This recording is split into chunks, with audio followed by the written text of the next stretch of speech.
আসসালামু আলাইকুম। আজকের ক্লাসে আমরা চাঁদপুর জেলার নামকরা বিদ্যাপীঠ আল আমিন একাডেমির ১০ম শ্রেণীর টেস্ট পরীক্ষায় আসা একটি প্রশ্ন সলভ করব। Question number 5, tag question. Tag question করার আগে একটি বিষয় মাথায় রাখবা।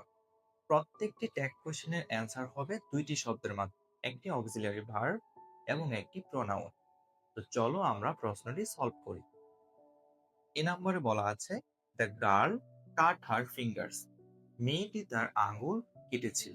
খেয়াল করে দেখো, এই সেন্টেন্সটাতে কোনো অক্সিলারি ভার্ব দেওয়া নাই। সেন্টেন্সে যদি অক্সিলারি ভার্ব দেওয়া থাকে, ট্যাগ কোশ্চেনে ওই অক্সিলারি ভার্বটা হুবহু বসে যাবে। আর যদি অক্সিলারি ভার্ব না দেওয়া থাকে, দেখতে হবে এটা প্রেজেন্ট টেন্স নাকি এটা ফার্স্ট টেন্সে আছে। দেখো, the girl cut her fingers, মেয়েটি তার আঙ্গুল কেটেছিল, এটা ফার্স্ট টেন্স। যদি এটা প্রেজেন্ট টেন্স হইতো তাহলে কাটের সাথে এখানে একটা এস থাকতো। যেহেতু এটা ফার্স্ট টেন্স, মনে রাখবা এই কোনায় আমি লিখে দিয়েছি, ফার্স্ট টেন্স হলে সব সময় অক্সিলারি ভার্ব কি হবে? ডিড হবে। সব সময় কি হবে? সব সময় অক্সিলারি ভার্ব ডিড হবে। তাই আমরা এখানে অক্সিলারি ভার্ব কি লিখবো? ডিড লিখব। এরপর দেখতে হবে এই সেন্টেন্সটি হ্যাঁ বোধক নাকি না বোধক। The girl cut her fingers, মেয়েটি তার আঙ্গুল কেটেছিল, এটা হ্যাঁ বোধক। তাই ট্যাগ কোশ্চেনটা হবে না বোধক, ডিড নট। অক্সিলারি ভার্বের কাজ শেষ। এখন আমরা কি করব? এখন আমরা প্রোনাউন বসাবো। দেখো, এই সেন্টেন্সের সাবজেক্ট হচ্ছে গার্ল।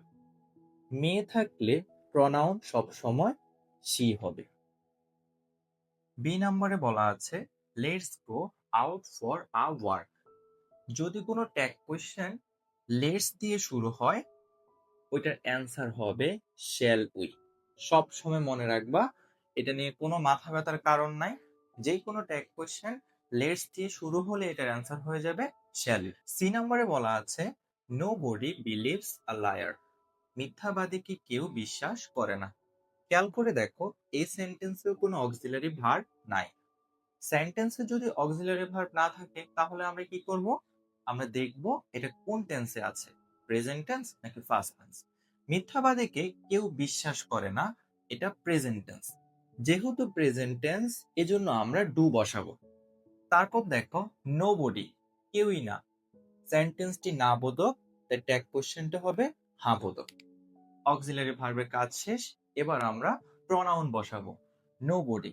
আচ্ছা, নোবডি কি কোনো ছেলে, কোনো মেয়ে নাকি কোনো বস্তু? নোবডি, কেউই না, এখানে অনেকজনকে বোঝাচ্ছে। যখন সাবজেক্ট বহু বচন থাকবে তখন প্রোনাউনটা কি বসবে? দে বসবে। এবার ডি নাম্বারটা খেয়াল করো। I came twice in India. আমি ইন্ডিয়াতে 2 বার এসেছিলাম। কেম, এসেছিলাম, ফার্স্ট টেন্স, তাই অক্সিলারি ভার্ব কি হবে? ডিড হবে। এই সেন্টেন্সটি হ্যাঁ বোধক, তাই ট্যাগ কোশ্চেনটা হবে না বোধক। এবং এই সেন্টেন্সের প্রোনাউন অলরেডি দিয়ে দেওয়াই আছে, তাই এটা আমরা হুবহু বসাই দিব। এবার ই নাম্বারে খেয়াল করো, নাথিং ইজ ইম্পসিবল। কোনো কিছুই অসম্ভব না। খেয়াল করে দেখো, এই সেন্টেন্সে অক্সিলারি ভার্ব দেওয়াই আছে, তাই আমরা এটা হুবহু লিখে দেব। এরপরে কাজ হচ্ছে কি, আমরা দেখব এখানে নট আসবে নাকি আসবে না। খেয়াল করে দেখো, নাথিং, সেন্টেন্সটি না বোধক, তাই ট্যাগ কোশ্চেনটি কি হবে? হ্যাঁ বোধক হবে। তাই আমরা এখানে কোনো নট বসাবো না। এরপরে কাজ কি? এরপরে কাজ হচ্ছে আমরা প্রোনাউন বসাবো। দেখো, নাথিং, নাথিং কি কোনো ছেলে, কোনো মেয়ে? নাথিং, কিছুই না, এটা একটা বস্তুর মতো। তাই এখানে আমরা প্রোনাউন হিসেবে কি বসাবো? ইট বসাবো। এরই মাঝে আমাদের আজকের এই প্রশ্নটি সলভ করা শেষ।